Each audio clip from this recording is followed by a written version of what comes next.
né, irmãos? Certo?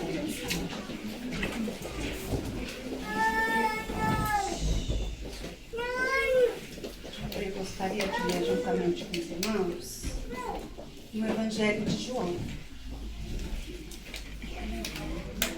Aleluia! Uma passagem muito conhecida pelas crianças acerca da primeira multiplicação de pães e peixes. É uma leitura um pouco longa, do 1 ao 14, então gostaria que a gente lesse junto. Só eu lendo, só eu falando, não vou lá aquelas coisas. Esperar, né? A gente precisa esperar e quando estiver ouvindo, nós já aprendemos. João 6.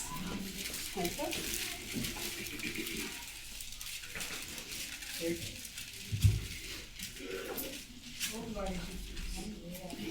Então vamos ler nós juntos. Gostaria de convidar os irmãos a ler junto comigo. Se a gente pudesse compreender melhor, lendo, né? A gente consegue compreender melhor. Então vamos lá. Juntos. 1, 2, 3. Depois disso, partiu Jesus para o outro lado do mar da Galileia, que é o de Tiberíades. E grande multidão o seguia, porque via os sinais que operava sobre os enfermos. E Jesus subiu ao monte e assentou-se ali com seus discípulos. E a Páscoa, a festa dos judeus, estava próxima. Então Jesus, levantando os olhos e vendo uma grande multidão, via com ele, disse a Felipe: onde compraremos pão para estes comerem? Mas dizia isso para o experimentar, porque ele bem sabia o que havia de fazer. Felipe respondeu-lhe: 200 dinheiros de pão não lhes bastarão, para que cada um deles tome um pouco.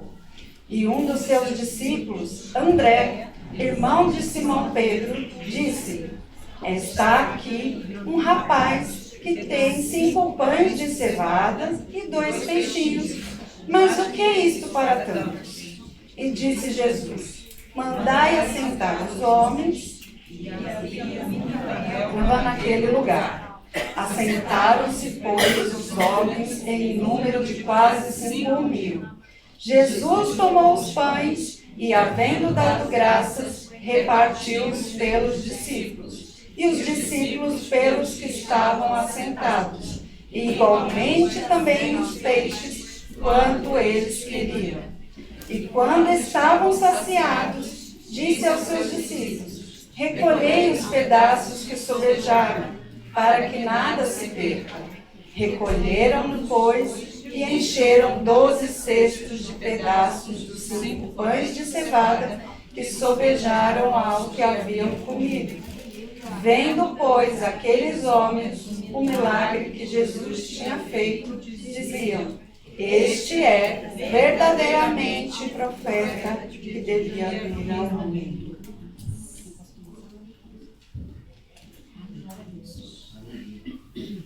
Glória a Deus. Como eu disse, passagem conhecidíssima dos irmãos, aqui acerca do Evangelho, segundo João. E nós temos essa primeira multiplicação dos pães e peixes, nos 4 narrados, nos 4 do Evangelho. O propósito no Evangelho de João, ao narrar, o propósito do Evangelho de João, é descrever a divindade de Jesus, né? Que ele tem a mesma natureza, ele é da mesma natureza de Deus. E para refletirmos um pouco sobre esse milagre, algo importante para nós, que é o propósito dos milagres. Podemos citar ao menos 3 propósitos, né, que há nos milagres. Honram o nome de Jesus, a veracidade, comprova a veracidade da sua natureza divina. Ele é Deus. Comprovam revelam, né, na verdade, melhor assim, revelam a sua autoridade. E a propósito também de salvação nos milagres. Os milagres nos desafiam a colocarmos a nossa fé em Jesus, e não propriamente nos milagres, né? Nos sinais que foram feitos. E eu gostaria que nós refletimos nessa tarde, né? Dessa manhã, acerca de algumas verdades, alguns pontos que podemos refletir aqui no milagre dos pães e peixes, certo?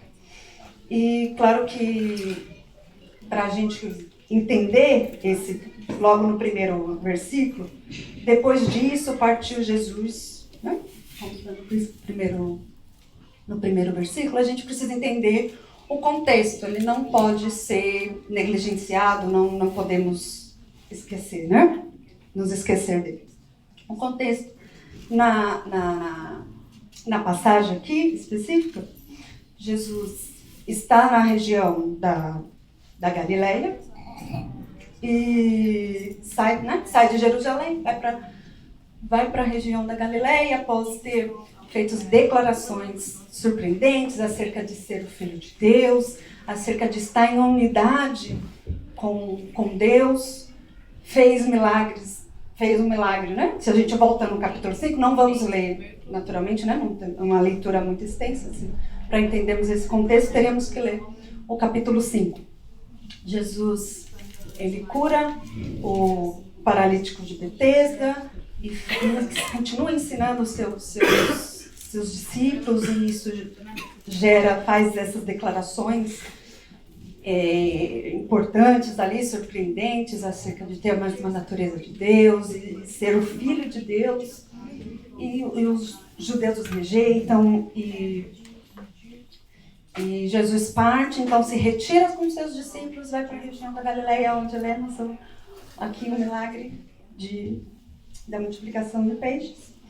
E Jesus chega ali e logo o versículo 2 diz para nós que ele vê que uma grande multidão seguia, ou seja, Jesus partiu e muitas pessoas o seguiram, e quando chegou ali, muitas pessoas também se aproximaram, muitas pessoas chegaram e vemos que ele está ali na região de onde é Felipe, né? Tem Felipe citado na nossa leitura, e sabemos disso se olharmos para o primeiro capítulo, lá o versículo 43, que diz para nós que Jesus estava ali na região da Galileia e chamou Felipe para fazer parte do seu ministério. Então podemos afirmar isso com base no primeiro capítulo de João. Dito isso, para a gente entender o contexto, compreender o texto, né? O primeiro ponto, a primeira verdade que podemos meditar, refletir nessa manhã acerca do milagre é a compaixão de Cristo. João não relata para nós acerca desse olhar de Jesus para com a multidão, né? Mas se formos para Mateus 14, era isso que eu queria falar, Mateus 14, diz para a gente assim, Mateus 14, no versículo 14, a mesma passagem, o mesmo milagre, que Jesus, possuído de íntima compaixão para com aquelas pessoas. Vamos ler o 14. E Jesus, saindo, viu uma grande multidão e possuído de íntima compaixão para com ela, curou os enfermos. E a primeira verdade, o primeiro ponto que nós vemos é a compaixão de Cristo, a compaixão do Senhor para com aquelas pessoas, para com todos que o procuravam, né? Que buscavam nele algum auxílio, cura, libertação, refúgio, auxílio mesmo, né? E nós vemos no Salmo de Davi, em Salmos de Davi 40, Salmos 40, versículo 17 diz assim pra gente.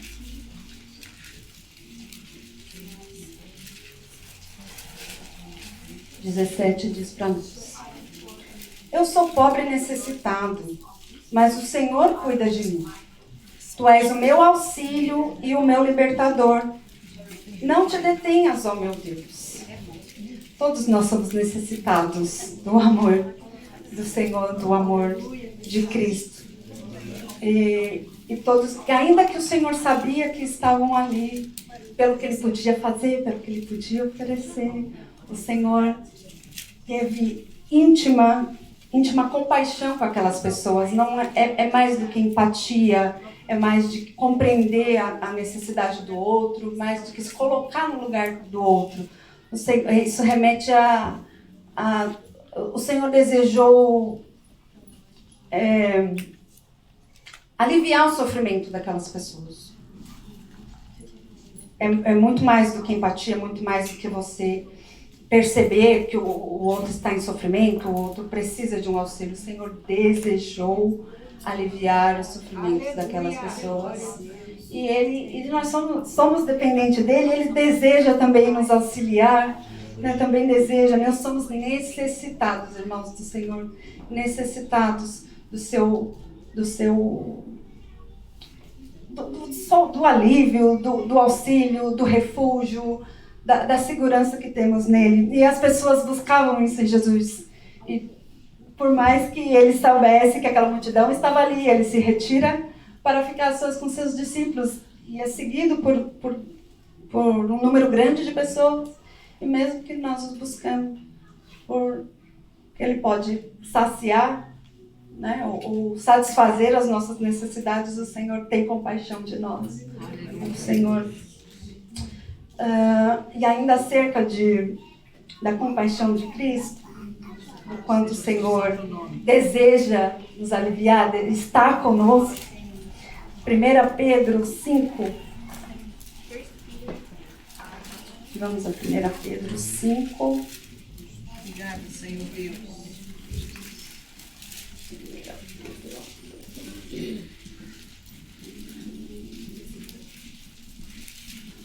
1 Pedro 5, o versículo 7. O Senhor sabe o quanto nós somos excessivamente preocupados com as nossas vidas, as nossas responsabilidades, os nossos compromissos. Mas a palavra do Senhor diz assim para nós: lançando sobre Ele toda a vossa ansiedade, porque Ele tem cuidado de vós. Ai, que coisa linda. Se não for o cuidado do Senhor conosco, o seu auxílio, o seu refúgio, nós estamos entregues às dores, né, aos sofrimentos dessa vida. O segundo ponto que eu gostaria de refletir com irmãos nessa passagem, que é importante, é relevante para a nossa vida, é fé e disposição, né? Pessoas com disposição, como nós vemos com a irmã Ana Lúcia, a disposição de Dorcas, né? Costureira. Então nós temos a disposição de pessoas que se dispõem, que colocam ao serviço do reino, ao serviço do Senhor, aquilo que sabe, aquilo que tem, aquilo que conhece. E se nós formos para o versículo 5, vamos avançando no texto, diz que então, Jesus, levantando os olhos, vendo uma grande multidão, vinha ter com ele, e disse a Felipe, o Felipe que nós estamos no começo, que Felipe é da região da Galileia, daquela região. Disse a Felipe: onde compraremos pão para estes comerem? Mas dizia isso para o experimentar, porque ele bem sabia o que havia de fazer. Felipe respondeu: 200 dinheiros de pão não lhes bastarão, para que cada um tome um pouco.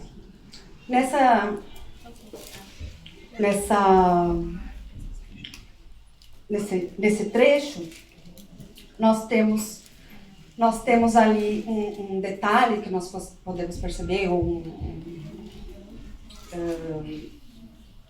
algo que a gente pode perceber na pergunta de Jesus para Felipe, que ele sabia que o dinheiro não seria suficiente, o lugar onde estava, João não fala, né, que o lugar é deserto, mas se lemos a mesma passagem no Evangelho de Mateus, nós temos ali que ele relata: olha, o lugar é afastado, é deserto. Então Jesus sabia que o lugar, que não tinha como comprar pão, ir ao comércio, ou de repente o dinheiro que eles possuem. O Felipe mesmo responde: olha, não temos recurso suficiente, não temos dinheiro suficiente para que todos esses comam. E há um detalhe muito relevante, interessante, que o Senhor, ele, aonde a força humana não vai, onde a estratégia humana não vai, onde os recursos são limitados, o que é colocado com disposição verdadeira, com disposição genuína nas mãos do Senhor, é transformado em muito, é feito em tudo. A fé de Felipe é testada aqui, é provada, né? Senhor, não temos, não temos o suficiente. É insuficiente aqui os recursos, mas o Senhor é poderoso para transformar o pouco em muito. E avançando no texto, nós vemos aqui algo precioso também, algo importante, algo relevante para nós. No versículo 8 diz assim: e um dos seus discípulos, André, irmão de Simão, Pedro, disse-lhes: está aqui um rapaz que tem 5 pães de cevada e 2 peixinhos, mas o que é isso para tantos? Nesse detalhe de João, que é o único que revela o rapaz, né? A criança ou um adolescente.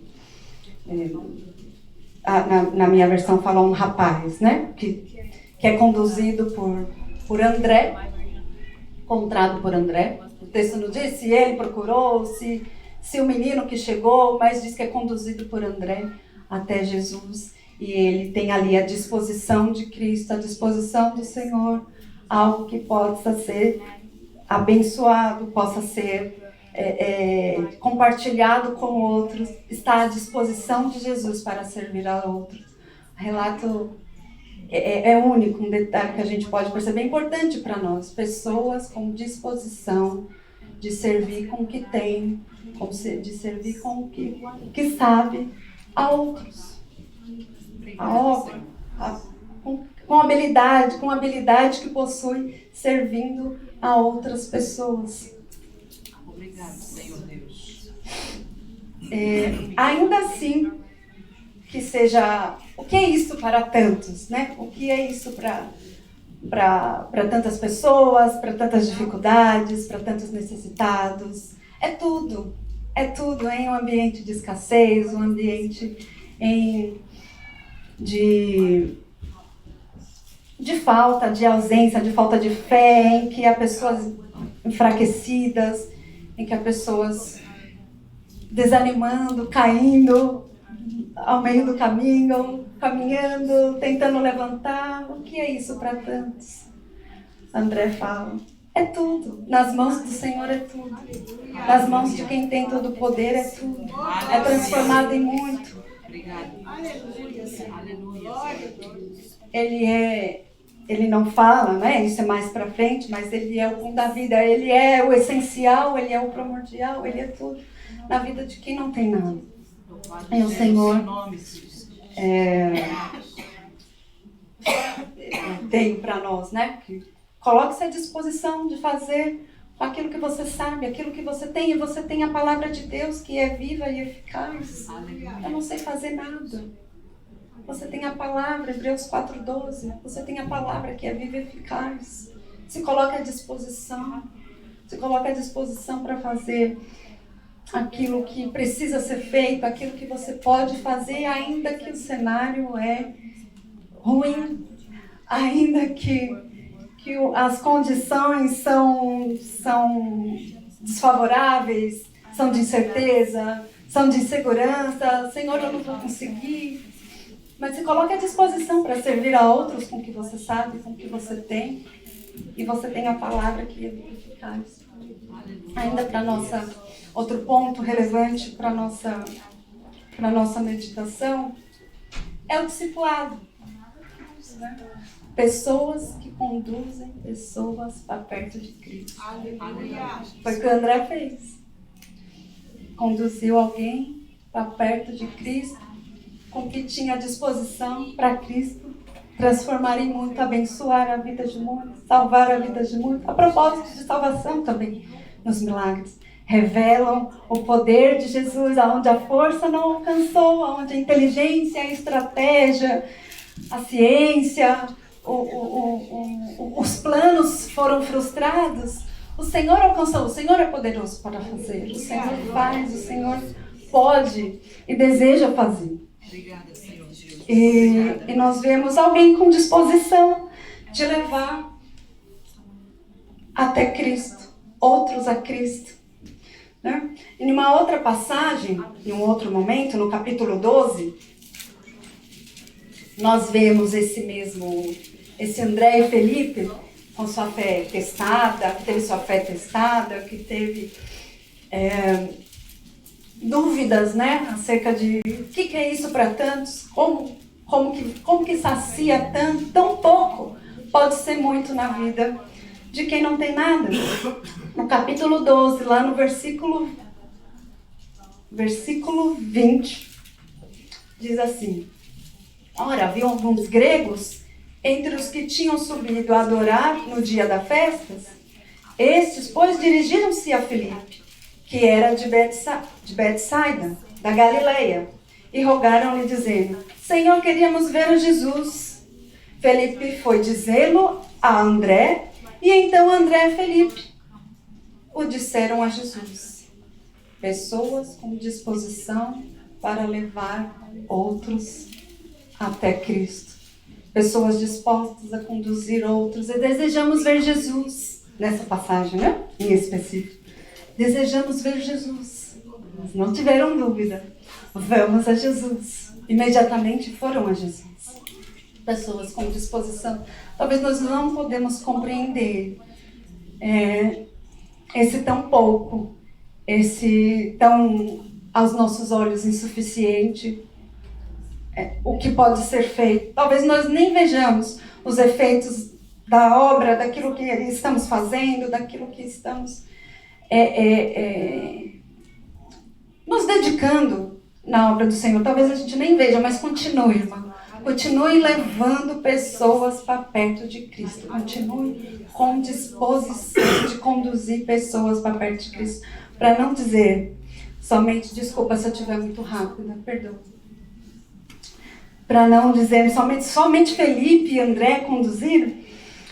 Pessoas a Cristo tiveram uma disposição genuína de levar alguém, né, para que os propósitos divinos se realizassem, se concretizassem ali. Nós temos a passagem de Marcos 2. A passagem do paralítico de Cafarnaum. Em Marcos 2, nós temos o relato de 4 amigos, 4 conhecidos, que conduzem um paralítico a Jesus. Marcos 2.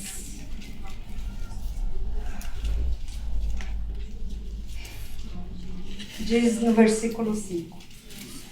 E Jesus, vendo-lhes a fé, disse ao paralítico: Filho, perdoados estão os teus pecados. Pessoas dispostas, sem medirem esforços, para conduzir outro para perto de Jesus, para ter a vida transformada por quem pode, porque tem todo o poder.